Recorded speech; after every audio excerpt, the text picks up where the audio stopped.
Hi, this is Ken Wells, NM9P, and I'm going to demonstrate briefly how to monitor your own transmit audio using the full duplex feature that was just introduced to the Flex 6000 series in software version 1.5, 1.51.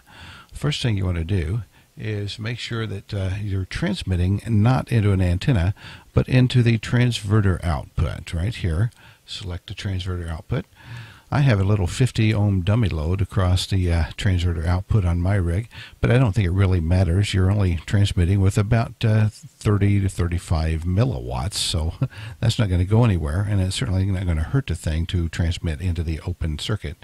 The other thing is you need to activate right down here the full duplex toggle, and when that lights up, you know you're in full duplex. And then mute slice A, because you're going to be transmitting on slice A, and you're not going to be receiving on slice A. So then start a new slice right there. And what I'm going to do, I'm going to make sure my receiver is on the same frequency, 28.4.100, 28.400 here, and that the receive filter is at the widest that you want to listen to. When you listen, you'll be hearing the way your transmit signal would sound in a receiver whose filter is the same as what your slice B is. Now I'm going to mute my recording microphone here and then activate the receive through the DACs into this recording so that you can hear what it sounds like. So here we go.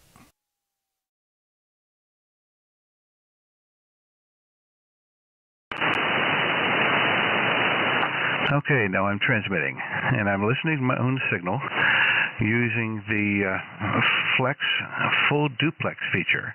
You can do this when you transmit with the transverter output, and you can do it if you are using one antenna on the transmit slice and a different antenna on the receive slice, but you can only listen to the same frequency if you're on very low power, like 1 or 2 watts.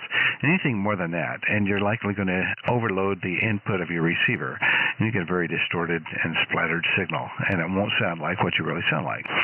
But on the Flex, it doesn't matter how much power you're putting out. When you listen to yourself, you're going to sound almost exactly like what your transmitted signal would with 100 watts output. Now, I'm going to expand my receive window here, and then I'm going to also zoom in so I can see the pan adapter showing the signal. You notice the audio on my transmitter is fairly well balanced across the frequency spectrum. And you can look at the divisions here. If you zoom in correctly, you know, here's 500 hertz, 1,000 hertz, 1,500 hertz, 2,000, 2,500, and 3,000 hertz. It's a nice graphic representation of your transmit audio. Now, the audio I'm using right now, I call it my RAG2 audio. It's almost 3K wide, and here's my profile on my equalization down here. I'm using processing at the normal position, and it's a pretty well balanced, nice, pleasant audio. At least my friends on the RAG2 frequencies I hang out tell me that. Now I'm going to call up another profile here. Now this is my DX profile. It's a little bit more narrow. I rolled off some low ends here to 165, and I'm down to 2,900 hertz.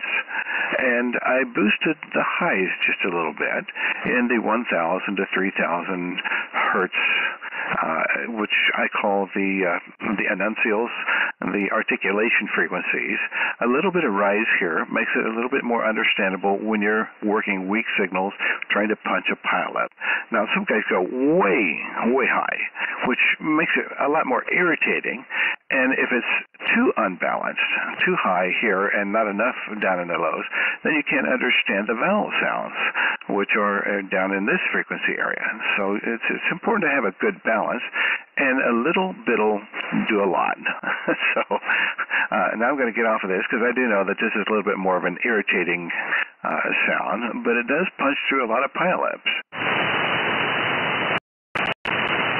back to the rag chew profile.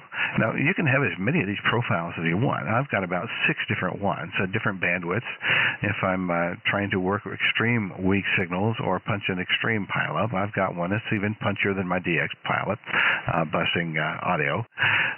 But you don't want to talk to somebody in a rag chew for more than about 30 seconds with that audio, because it just really sounds nasty. But it is punchy. Now, you can make all kinds of adjustments. Unfortunately, when you monitor your own audio, there is a small delay coming back into your headphones, which I call sometimes it gets into that idiot timing zone, that it feeds right back into your ears as you talk, and unless you get used to it, it can make you sound like an idiot, because the voice coming back in your ears is delayed just long enough that it can scramble your thoughts, and you kind of go, so you got to get used to that. One way to get around it is to use your DAX output here and feed that DAX output into a recording program like Audacity and record yourself. You can just record your audio on Audacity and save it and play it back. You can play a number of different recordings at the same time. You can make a string of recordings with several different profiles that you're experimenting with, and play it back, listen to it, and say, hey, I like that one. And then you can fine-tune that for some even better audio. It takes a little bit of work to get great audio, but the new full duplex monitoring capability of the 6000 series makes that simple. You don't need a second receiver anymore. You just listen to yourself. And if you can't listen to yourself live with headphones without getting into that idiot feedback timing, then you can record yourself using Audacity or any other program and play it back and listen to it. The best way to adjust your audio is to record it and listen to it, make small adjustments, record it, listen to it some more. And you can watch yourself on your graphic display, listen to it in your headphones and the recording, and you can make the Flex sound like one of the best rigs out there. It has wonderful audio if you work at it. Well, this is NM9P, Ken Wells. Great audio, guys. Work at it, have some fun, and I'll see you on the air.